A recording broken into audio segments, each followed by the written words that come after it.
When I came across Esade and I realized that they had a new double bachelor on AI and business, I just thought to myself that it was amazing because I didn't have to make any choice. I could have both at the same time. Just being able to do everything in one course, that's really valuable. We are learning how AI like ChatGPT work. Do you talk about the dangers that come with AI? The best way to be aware of it is to learn about it, to understand how it works. How can we have a positive impact on the world? It becomes kind of part of my daily life to meet new culture and new people. 48 different opinions, 48 different approaches. The more, open your mind is, better it is. Ooh, it's a tough one. A lot of skills I have in mind. Maybe we can join forces on it. Utopics, Future Forward. Hey guys, welcome back to another episode of Utopics here at Esade. We've got a very interesting episode for you today about Future Forward. My name is Joelle, and I'm here with my co-host, Ferris. Thank you, Joelle. Joelle and I are students in Esade's BBA Program. And today we have a super interesting guest here. Ismail, thank you so much for coming. Thank you for having me. Ismail is a student in Esade's Bachelor in Business Administration and AI for Business program. So first of all, how do you feel today? I felt great. I felt amazing. Great. That's good to hear. Thank you for being here. I guess we should get right in. Tell us a little bit about your bachelor. Tell us why you chose it. Tell us how AI plays a role in your bachelor and how it affects your academic and social life. I don't know, we're interested to hear. Okay, well, I'm from Morocco, where I studied in the French system. And during my high school year, I started to get interested into, programmation and new technology, which meant that when I had to choose my future studies, I was divided between a path fully focused on AI, computer science, and another one more diverse in, business and economics.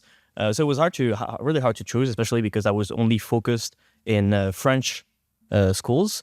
But when I came across Esade and I realized that they had a new double bachelor on AI and business, I just thought to myself that it was amazing because I didn't have to make any choice. I could have both at the same time. Yeah, I think that's such a great thing about Esade. I think we're in a very similar situation that you don't have to choose between one thing or the other. You have both in one.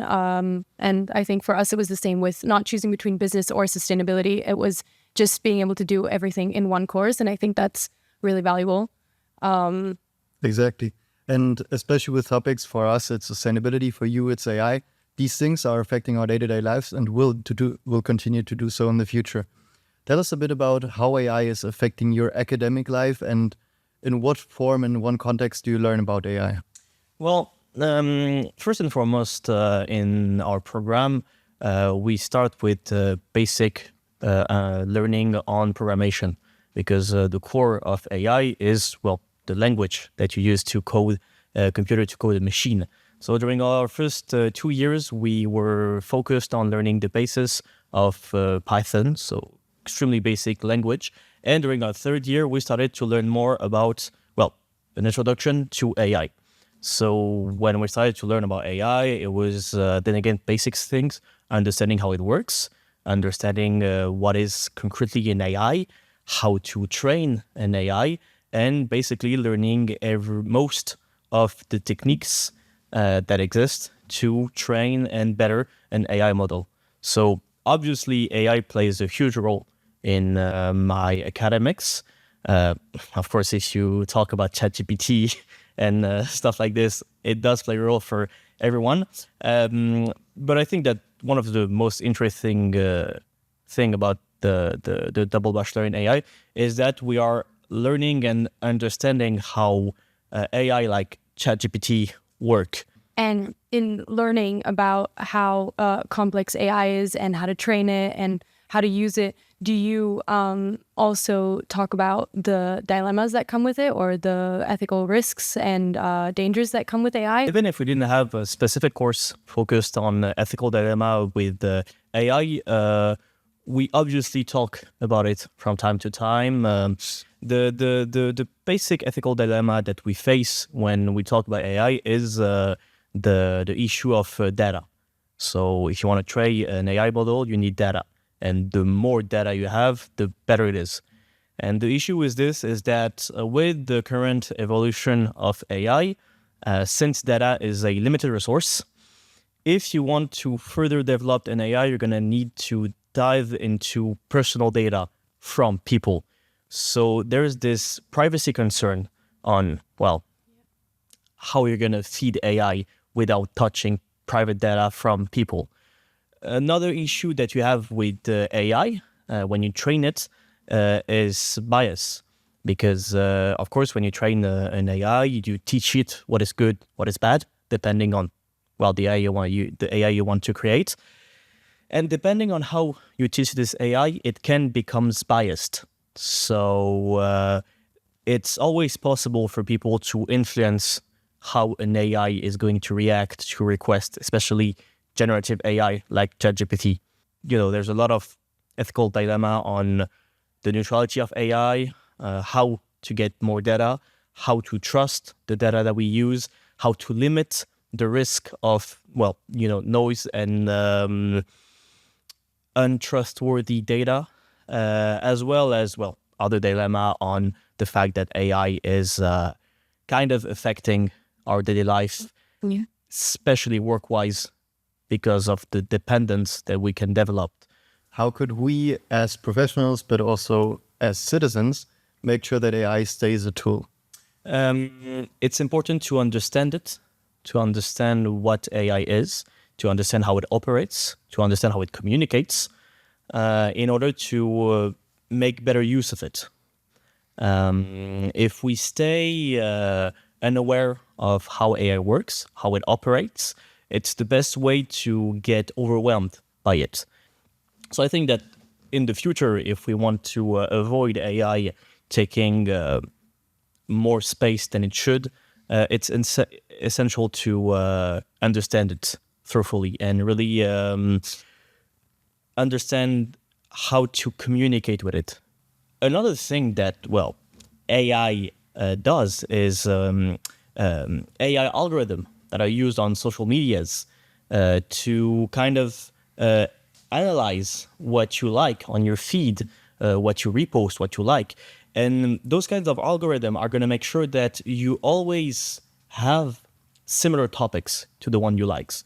So it kind of makes, keeps you in the loop, a bubble of the thing that you like. And it kind of stops you from exploring new possibilities or new content that you may enjoy. This is like a great example of, kind of an issue with AI because it tries to be so efficient and because it's task focused. It doesn't think about, long-term implication of someone being stuck on a bubble. Even worse, if you have a biased AI that is going to put on your social feed specific information to kind of, manipulate your ideas toward a certain movement.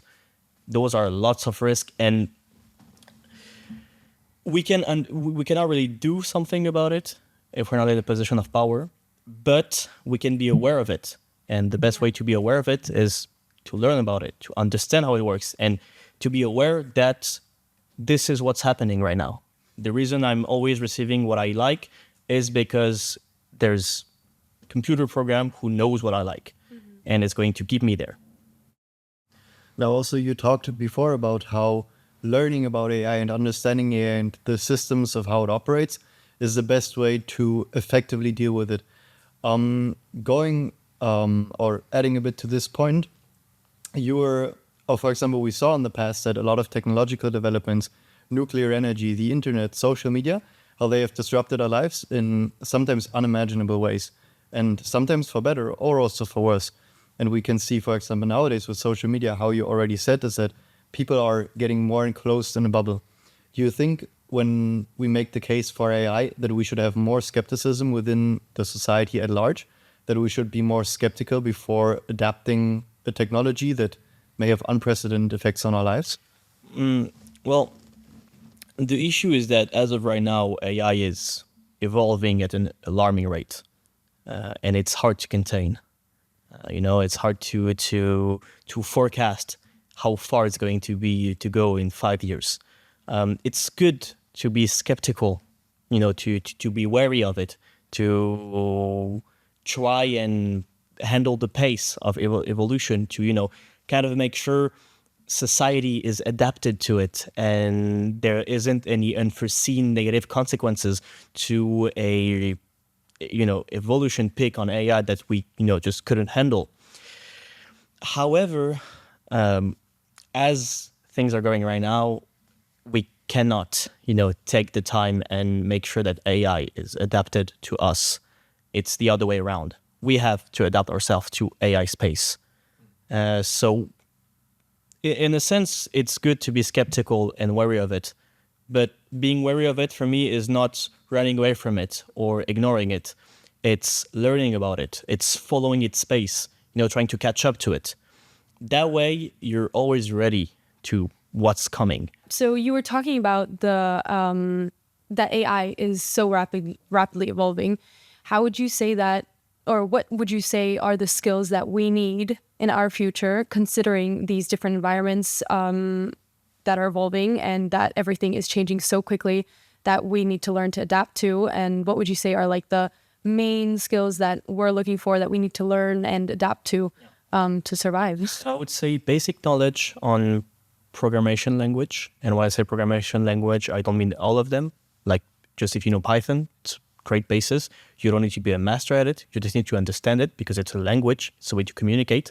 And you need to understand, how the AI talk to make it easier for you to understand. We need to be aware, of the ethical dilemmas surrounding AI. We need to be conscious about it. We still need to be inclusive. We still need to make it a part of our life. And adaptability is also one of the main skills that is needed for the future. Because, like I said, it's evolving at an alarming rate. You need to be able to adapt to it. Yeah, I'd also say that I think critical thinking and, in a sense, emotional intelligence also adds on. I think you need to be able to question a lot of the things that are changing and a lot of the things that are being thrown into our lives, and that it's important to not only just go with what you're given and go with what is being thrown at you, but essentially, and I think this is something you're very good at, is just questioning things and saying, wait, hold on, is this something that is useful? How can I adapt it to the way I live? How can I make it the most useful for my day-to-day life?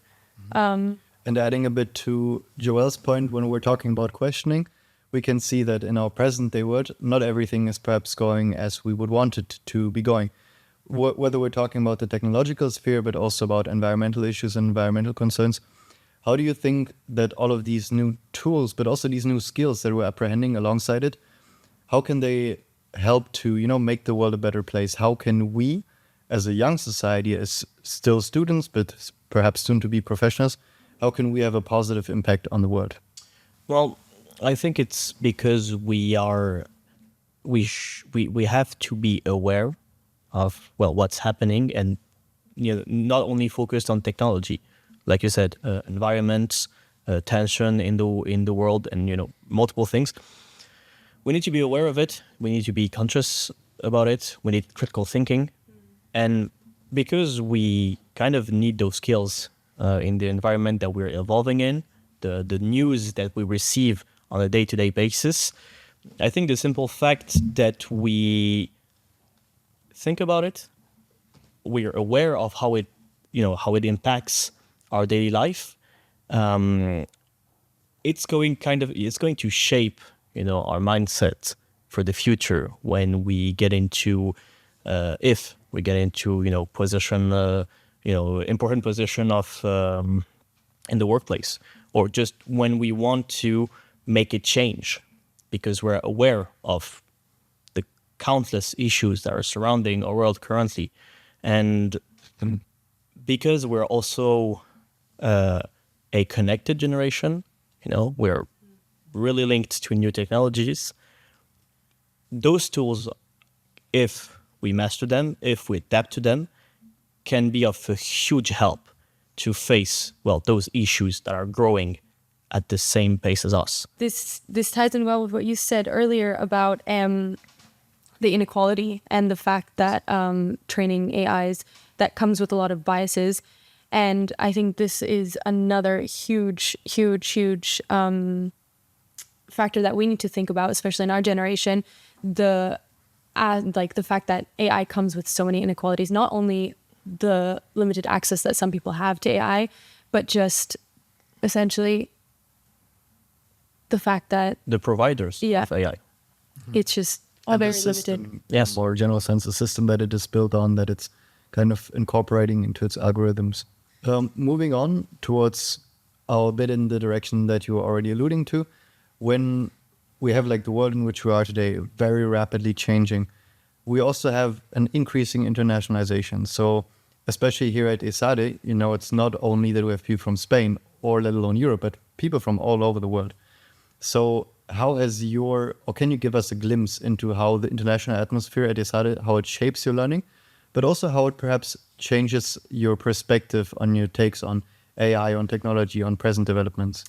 Well, I think it's amazing how international Esade is, because, you know, every day when I meet people, they, like you said, they're from different origins. They have different living. They have different stories. You know, they have different culture. The fact that I'm always faced with new people and new culture, and not really have to adapt to it, but just, you know, it becomes kind of part of my daily life to meet new culture and new people. It kind of change the way you see things, because you have new perspective added to your current perspective, even if you don't always agree with other people. The simple fact that you have a new added perspective and you aren't stuck in, well, the perspective you had before, facing, you know, international views, it's amazing. It's amazing because it just changes everything from the way you see it. And regarding AI, it's important, this change of perspective and this openness of mind, because you need to face a lot of culture. You need to face a lot of different points of view if you want to shape a, well, better AI, or at least a extremely inclusive AI. For me, it kind of fosters this like inclusive community. Yes. Getting so many different opinions allows you to essentially work on one problem or one issue together. You're getting so many different perspectives, as you were saying. And it is, I mean, we also see that in our class. We have so many different nationalities that you have one issue, one topic, and you have 48, I think we are 48 different opinions, 48 different approaches. And I think that's similar in this situation. You have a community, everybody working together inclusively, and that tackles, I guess, the in a way, the equality and the fact that everybody can be involved. And then you have the fact that everybody is coming with a different perspective, with a different take on something, with a different opinion on it, with a different approach, essentially being able to help solve huge issues and solve huge problems. Yes, and you learn that it's a skill that you learn that is going to be useful in the future, because the more people you have, the more perspective you have, the more solution you have to an issue. No, exactly. So the more, open your mind is, the better it is. And now for one topic, which is more part of our course, which is the social impact side of things, you could say. How do you see it on a global scale? Because we have, for example, here at the Esade, we have a lot of tools. And as you said, even people who were not really fluent in Python anymore, or maybe who didn't even have any knowledge at all, could obtain this knowledge throughout the course. Now, in other parts of the world, people, or especially, for example, in the global south, people have much reduced access to digital technologies, simply because in comparison to what we call the Western world, they simply don't have the same access to technology. How do you think that maybe on a global scale, we could make AI beneficial for all of us and all of these present technological developments? How can we make sure that this impacts also the people who are, less fortunate than us in the Western world? Well, AI is a multiple purpose tool. You can do a lot of things with it. And I think the best way we have of making sure that it has a positive impact on, well, like you said, the less fortunate, is to use it for that purpose. Because what you're going to have with AI, the output AI is going to give you, solely depend on what you make it for. It's not really a matter of, how technology is going to impact the world and the less fortunate. It's more about how we, as individuals, are going to use this to make an impact. Because then again, it's a tool. Now, moving a bit towards, like more creative part, let's finish on something, where you can express maybe like your desires for the future. Like if you could, with little questions. Exactly. Like if you could invent, for example, any new subject, what would it be? Either ethics of AI or communication with AI. Ethics with AI because it's important to, understand the ethical issues with AI. Communication with AI because, like I said before, AI doesn't speak our language. It speaks its own language and just translate our language. You need to learn how to correctly prompt something for chat or prompt something for any AI to make sure that it understand your point, because AI doesn't understand your intentions behind your words. It just understands, it barely understands your words. It tries to understand it, tries to translate it, but it's not always perfect and it can cause misalignment issues. So it's essential to learn how to communicate with an AI. Another rapid question for you. If you could have if you could magically acquire one skill overnight, what would it be? Like you wake up tomorrow, and you have this skill, you can just go ahead and use it. Oh, it's a tough one. A lot of skills I have in mind. And I don't know how to call it, but I would say an innovative mindset or innovative skill. I don't know how to call it.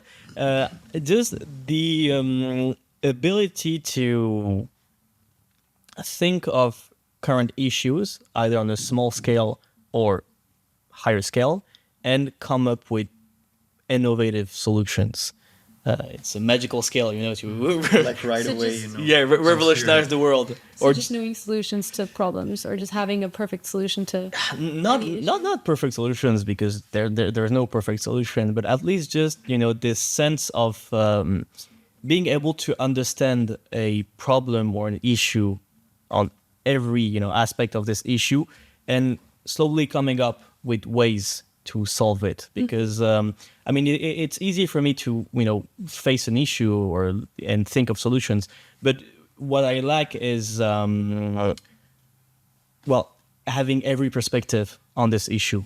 This is why it's amazing that you have every perspective possible on Esade, because it helps see every problem in new ways.